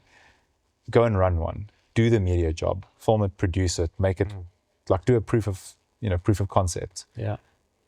You will find brands. I don't know if you saw that the Legion. They do crit racing in the States. Legion crit team. I mean, he literally like single-handedly birthed this thing into existence, and it is just so cool. Cost, I mean, who knows how much. He's a multi-millionaire in dollars. Yes, it's difficult to base anything on America because of the scale and the money and the budget, sure. But the concept is there. It didn't exist. No one is lining up saying, hey, who do we throw money at? A guy went and did it because he was like, there's not proper black representation in cycling. Went to Tour de France. He's like a powerful guy, sprinter-esque guy, but was never going to get to the end of the Tour de France stage and realized, okay, this has got nothing to do with color. This is just a different style of racing that doesn't necessarily suit what he does, but I still want to race. And he created this Legion crew. They've got, and it's like ostentatious. It's like hip hop, American, like stylistic, cool. It's like, gold chains and loose kits and like, it's just like, it's you've got to change it up a bit. Cool, man. And they created this crit league out of it. The Oaks aren't there and like it's just like white socks, white helmets. It's a completely different look and feel. And this league was born out of it. And now, I mean, you just look at it. There's just like sponsors everywhere. It's a whole league and it's got an off-field personality and culture and vibe to it that rolls up into these races. And obviously, the elite, but then you've got everything else that also happens. It's filmed properly. There's proper media. It's properly run. There's thousands of people supporting it. It's just like box tick, box tick, box. And I'm like, I'm sure we could help make this happen. But we also don't know, like, I wouldn't know the first thing about trying to make that happen. But I agree, we can just make do it happen. one. There's no make doubt. one happen. Make one happen and make it a success, and that's what I'm saying. Don't try and confuse the issue and look at the masses, There you have to rely on your sponsors that come on board, to pay the salaries and do it properly. Because if you're going to do it, I mean, that's hard work. You can't do that for nothing. It's a lot that you've got to get done. All in and you've got to make it proper. And then hats off to you. If it takes off, it takes off. I mean, it's like... If you want to collaborate on solving that problem, you have our undying commitment to do so. I'm really glad to hear that you still plugged in. This is still what you want to do, and this is where you're going to be putting your time and effort. I know. Everyone's better off for it. I know it's a great sport, and I'm fortunate that I can do what we're doing. But long may it carry on. Everyone from your era is still in this game. Everyone that I've chatted to, somewhere or another, they're still there, still plugging away, still in this thing. So there's a lot of. I also think there's something there to bring back and to leverage in this new era. There's something there. You guys all know too much. To be sitting buried away in these different holes. There's like something about uniting.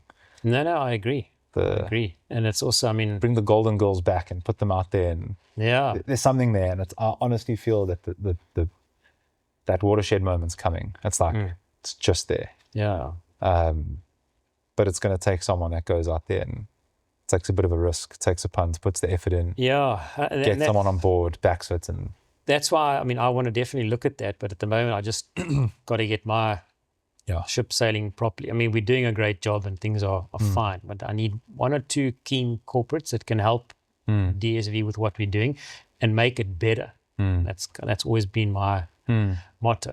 I don't want to do anything half-mast. I mean, that's what I was saying about our kit. Our kit is the uniform. All those kids look exactly the same in a uniform. That's why there was a uniform in school. So it's just going back to basics. I mean, I don't go and take people that give me stuff and say, oh, there's a shirt. No, I want everybody to look the same. So there's no different levels. We all look the same and do the same thing in the racing. And I've got to have our stars in the academy. We've got a few stars that, but we've got to have them because they also need the results side of things. So it's a balancing act because I'm bringing in literally, and when I say it's me, Elle, Jackie, Wade that find the kids. Fetch the kids from school, bring them to the academy, train them on a daily basis, it's back crazy. to their farms, Super back intense. to their homes. Yeah. I mean, Wade sometimes gets back at like 8 o'clock at night, after dropping his kids at farms the effort because is it's unreal. dangerous. So people don't see that. Yeah. So money on fuel and vehicles and stuff like that, if you could not have to spend money on that, and I could buy better equipment, we'd have better results in when they go for a kilometre time. Yeah. We're not there yet. Yeah. So if I can tick that box and we can get to a level where, okay, now it's really where I want it, then the next step is to make that work. Then I need racing, because where are you going to put these kids if there's no racing? And that's what's happening. We're finding there's not enough races. It's busy, but it's not where it should be. Like when we were schoolboys, It's very scattered, like you said. Very There's gravel, scattered. there's road, there's mountain, and it's just like perfect. Yeah, and I've had a few chats like with Graham and Sue and them. I said, like, you've got such access. I mean, you do a good event. I don't have the time to now go and reinvent the wheel. I'm going to try and find that sponsor that comes in and pays the guys prize money. I mean, the guys do all this for nothing. I don't understand it, but I understand their point of view, what they're paying to pay for the policing and the it's huge money. Yeah. That's what, again, goes back to government, saying government should allow us to actually host these events, and they should be paying. That means you don't have to have it necessarily. That's the other thing that we learned. Yeah. And also teach. I mean, I go to these races. I mean, a lot of these marshals, they get given a flag. They rock up there, they jump out of a taxi, and they don't even know where the race is coming from. It happened the other day, and I'm like, guys, you got to stand there. You got to go there. The cop needs to go there. So there again, there's education. We could do that at the academy. We could have these kids come in there and teach them what it is to be about a marshal, because you got people's lives at stake here. Yeah. And they didn't even know which side the race was coming from. He said, boss, where's the race coming from? I said, no, they're going to come there, and they're going to come fast. It's not running. They move. Okay, what must I do? I said, no, you stand here. You put your flag there. I'm in the road stopping traffic. So those sort of elements are dangerous. So you've got to also... It's hard. It's a hard sport. It's a moving circus, and the only way is to contain it in an environment that's closed off. Close the circuit off, and that's what we had when we grew up as schoolboys. We'd go to Top Star Drive. I don't know if you remember Top Star Joburg. I mean, it's a dodgy part now, but we raced a criterium there and a hill climb. So you didn't just go there for a crit. So the guys who weren't good at sprinting could climb the mountain. So that's what we should be doing. We should have a mountain time trial at Paarl Monument. Perfect. It's a bloody hard job. Have that. Yeah, have that. Then the guys come down. Then you start with a younger age category. They do their criterion. By that time, the older guys have rested. Boom, into the thing. They do their crit. One done. I know they like the ideas. So I've got lots of ideas, but we've got to get those things happening, because we've got great venues to host things like that. So then you don't just have a crit, because everyone will say, oh, yeah, that's just for the sprinters. No, you can make a proper climb. I mean, SA's this last weekend wasn't a bunch sprinter. It was 7 guys. That's a hard race. That meant the gas was on. There were some proper efforts at the end there. That was a proper race. And everyone doesn't, just because it's a flat race, it's going to be for sprinters. You're on the pedals the whole time in a flat race. So it's not easy. Gibbons was kind enough to share his power file with Sarah's on this breakaway that we do every week. Okay. I'm not going to share the details of it. It's on my place too. But that was a hard day out. Yeah. That was some serious racing. And that's why kudos to and that look at the race. finish. Look who won. Like no one had that script written out. Perfect. I mean, he knew how to hit them before the finish, before that corner. He dive bombed on the inside, sent the oaks a bit wide, got a gap into the left and 600 meters. So that's great. I mean, that's what I'm saying. We've got the talent. There's no doubt. But we need more racing, and we need longer racing, and we need tours. So it teaches oaks to... fortunately they can get that from mountain biking if they go ride a 1 to Wells, or they go and ride an Epic. That will also teach you, but it's just not the same, because you haven't got that intensity, and that constant thinking of should I be in that move, or should I be in the front, should I be sitting on? It's all about strategy. That's why I prefer it in one end. Talking about this just makes me so excited for the future, because it's going to come. Yeah, I think so. And we're not going to be sitting here in 5 years' time regaling that time we spoke about it too, and there still isn't. And I look at cycling now. I mean, people that didn't even think about a bicycle are on bicycles. So the market's there. I mean, everybody understands cycling is good for you. It's yes, there's the danger element of the roads, but you know what? Fine. I go riding 4 times, 5 times a week. We've got beautiful roads where we are. We're very fortunate. We've got big yellow lanes. But I chose that to try and make that happen, because I knew that's where I want to be, because that's a safer environment to train in. So you've got to choose where you can go and ride, and you can do these sort of things. But it's and people do. They do. I mean, it's about just getting in your car and finding those places rather than going out on a dangerous road. Maybe drive somewhere and then ride from there. Make it simpler. They make it more dangerous. So Lots to do. there's lots to do, and we've got, I tell you, man, if we could, I remember we used to run Criterium, this Sanlam Kames series. We used to have it in the middle of Stellenbosch. They shut the Stellenbosch down. All the students sat at the restaurants, drinking beer, having a job, loud pumping music. I was in a break with Vinokurov. I mean, those are the kind of riders we had. Vinokurov, I mean, he's like Olympic road champion, And we got away in a break. They did it's doable. They're all out here. We've had them. Maybe you won't be steady as today, but it's difficult. Yeah. But that doesn't have to be right there. It can be. No. Such a bunch of students drinking beer does help create the atmosphere. It does create the atmosphere. But what I think could also work, and it's something I also want to explore, is, like I said, in Belgium, and it still happens to this day, they won't admit it, but there's betting on the riders. And if there's some way that there can be an interest to get the public there, that would be one avenue. Because if you could take $200, I'm going to put it on Dave Jenkins for the win or whatever, or top 10 finish, I can double my money. Yeah. Geez, 100% I'll go watch cycling, because that's a form of revenue.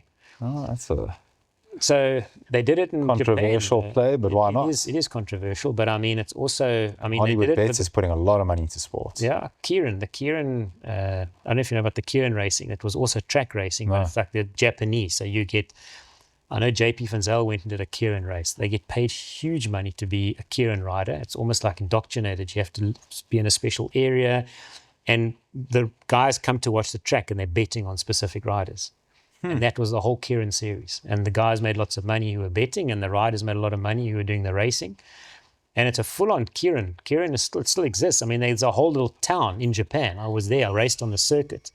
That was built for these Keirin riders. It was gyms. How do you spell that? Keirin, Keiren, Keirin. I'm going to go. That's going to be a rabbit hole I'm about to go dive down. It still exists. I mean, it's not like betting is not going to happen if it's not in cycling. Guys are betting already on riders in South African races. It's just in a different format. But it's there must be a way, because I think that's a very, very, very valid point. Yeah, I think the thing, I kind of like think out the box. I don't think like a cyclist. A cyclist believes they're the best, and everyone's there to watch them. You got to think out that box. It's about entrepreneurial. You got to talk about people that don't even understand the sport, and that's what I've done. I've gone to ride a lot of corporate rides, and I've helped people through lots of trips, and they've got into cycling because they kind of like learned, geez, Mel, how did you get me through this? Like, anybody can do it, but you just got to persevere, and you got to know how to proper bike setup and understand how gears work. And they learn that. And they're like, yes, I didn't know that actually happened. Like sitting on a wheel, like I didn't know what you're talking about. Like all that terminology. Now you sit there on the left because the wind's coming from the right. Come cycle in the headwind in Cape Town, you'll learn very quickly. I see it in racing. Like guys come and they've come from, whether it's a mountain biking background or whatever, then they get into the road and they just sit on the front and they just stomp.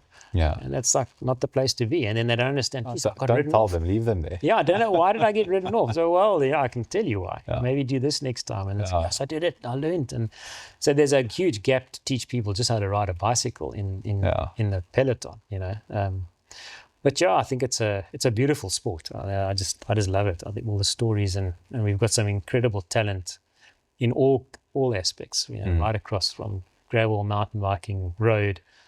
We've got the talent, and we've got a climate that entertains more cyclists. I mean, we don't have a cold climate. You can ride here pretty much the whole year round. Whereas Europe shuts down. You got to go and find another place to keep fit. That's why you got Jasper Steven, who lives in Stellenbosch, because he loves it here. So these guys are here. I mean, Remco was here, and the whole world's coming here because of they've never really seen it. Now the whole world is coming here. Use it. Yeah. We got to use it, But that's where, I do chat a lot with Alan Windy. I know he's a very keen cyclist, and he does a lot for us with Academy. He always comes to our graduation and hands out the certificates to the kids. But he also says to me, he's got it's a one-man show to try and get everybody. He's also a prolific businessman, which I didn't realize until we did that interview with him. So he also understands this thing doesn't work. It's very passion-driven at the moment. Yeah. It can't be a money pit. It has to be a thing that gives back at some point to someone. Yeah. It's a money problem. It's a business problem. And that just needs, there's so many super smart business people, marketers. It just needs a couple of them focused on something that has a commercial output, a vested interest people can get a return from. and it'll be created. Like, make no mistake, like F1 as a random reference point, the Wimbledon, any great sporting event, it's a business. It has to be profit bearing. If it makes money, like, and people mustn't be. Yeah. I can go into a whole rant on, like, the people are trying, particularly in cycling, to do everything in their power to not pay retail for anything. It's Temu parts, and it's Alibaba, and it's which isn't a shame or bash any of this. Yeah, of course. But you're going out of your way to spend every cent outside of this industry, and it's like, why is everything so shit? Why don't we have nice things? Like, well, go walk into a gear change and pay full price for something. Yeah. So they can make the money to pay for the salaries, to put the shop there. Like, you know how expensive things are here. Go and buy your nutrition at full price, and stop trying to barter your fucking way for every free thing you can find. Like, put some money back into this industry, because everywhere I look, people are just deal hunting and the lowest possible. And you've got this handful of people putting money up at the top. Events, like, these acts need money to. If there's no, we had Red Cherry the other day, and he was explaining, like, economics on an event, and it's like, I mean, their risk is through the roof, and it's like, go and enter these races, be there. Like, don't necessarily complain about it. If they don't have a headline sponsor, they lose money. Like, know that when you go into these, there's so much people can do and vote for with just their wallets. I mean, that's something we look at as well. And it's you can imagine, we got sometimes, I mean, a lot of the events we're not going to put all our kids in, but I mean, you're entering 15 kids, and the entry fees are like 600-700 rand. You do the maths. It's an expensive weekend. I looked at our race calendar last year, and I was like, I can't go and do all the things I want to do. So it is expensive. I hear their side of the story, but also I'm trying to bring kids into cycling that don't get that opportunity. That's why Killarney works really well. Now they're saying you have to be 16 and older. So now we can't take most of our kids, which is also, because that's a perfect Killarney's place. Actually a good reference point for Killarney's brilliant. The Clark. Brilliant. That's a perfect place for anyone who wants to learn to ride a bike. I see, for me, it's an hour away, and it's it doesn't work. For the same reason it doesn't work for me, it doesn't work for a lot of people. No. And there should be a Killarney, northern suburbs, deep south. There should be something there every week. Everyone can do. And then, God willing, something in Durban, something in Joburg. And then, like you guys had, in a national where you compete. And make it provincial. Have a province team, KwaZulu-Natal team, the same as every other sport in this country. Create some rivalry, get some brands, get some people involved, people will sponsor them. Look, who's the Sharks' title sponsor? Was Mr. Price. It's now whoever it is now, and it's the DHL Stormers, and it's the Xerox Lions, or whoever their current sponsors. I don't know. These are brands. It's money. They're getting a return. It's like it shouldn't be any different. No, it shouldn't be. But it'll come. I really do think that. And I mean, if you look at the amount of, it's unfortunately, cycling is considered a small sport in the big scheme of things in the country. We know it's got mass participation. But the professional side of it, if you look at the value that we have with the results we get out of such a small handful of talented cyclists, outweighs most sports, because we've got a small pool, but we've got some incredibly good athletes. Performing way above what it could be. Whereas you've got these bigger sports that have got massive numbers and huge amounts of money that goes into it. Cycling, to me, it's a hot property to be in, because most guys all end up cycling anyway. Look at how many rugby players are involved in cycling and why. Brayton, among many others. But your networking happens in cycling, because you go and spend 3 days with a CEO, and that's where your sponsorship sits. So cycling is the way. And also it's good for recovery. I mean, a lot of the guys have injured after their careers. Bicycle, they get told to get on a bicycle, and then they fall in love with it. I mean, I've seen a lot of guys that just get hooked into the sport because of... Just got to get people on the bike. That's the thing. I mailed Gaten McKenzie's PA. Faraz's and them actually dealt with the PA, so they knew the contact details there. Apparently they do eventually get back to you, and I've mailed, see if I can get a sit down with Gaten. I'd love to ask him the question. Like, you're the Minister of Sports. Why is it so poor in its performance? I mean, well, for all we know, they'll be like, oh no, there's tons of opportunity and budget and this and that and this and that, but no one knows the system or how to use it or how to leverage it. Like, who knows? Maybe he's sitting there like, why do cyclists not come and talk to us? And you never know. Well, if you do get hold of him, you can ask him why he didn't come to our graduation because he was there and then he cancelled 2 days before. So it was all a green light. I'll throw that one in at the end. At the end. Like, I mean, these are the things. Because he would love to see what we're doing. And I agree. That's exactly how I think. I mean, I tried But when he sees a crit that goes into a coloured community, into a whatever community, and it's the one thing, if I could get him to watch that podcast with Imtiaz, Sparkles, I imagine someone like him would resonate with the power of cycling from that one video. If you could just sit through an hour and a half and focus on that thing, it will dawn on him. And then you land the idea of a crit over this. You get just a percentile buy-in from someone like him. Yeah. And you then show them back a return of whatever that may be. Because at government, it's going to be popularity contest. It's going to be make a difference. It's going to be all these other things. Like, boom, done, easy. Yeah. Then brands and sponsorships and that stuff will just flow. But I don't know the answers to these questions. I'm just naively going out there and asking them, just being a blunt instrument. Yeah. So I'll let you know how that goes. Yeah. No, I'm always there to, where we can change things and make things better. So, yeah. No, good. Hell of a story, Mal. Thank you for time. Thank you for all you do and give and invest. I know you couldn't tell us every possible detail if you had 3 hours to sit and do just that. Yeah. Good luck with the Shift Academy. I hope you find the holes plugged sooner rather than later. Yeah, no, it is. And that we can shift our collective time and effort to this league, this thing. And I certainly hope there'll be collaborations in the future. Yeah, no, there will be. Awesome. Thanks for appreciate your time. Thank you. No, anytime.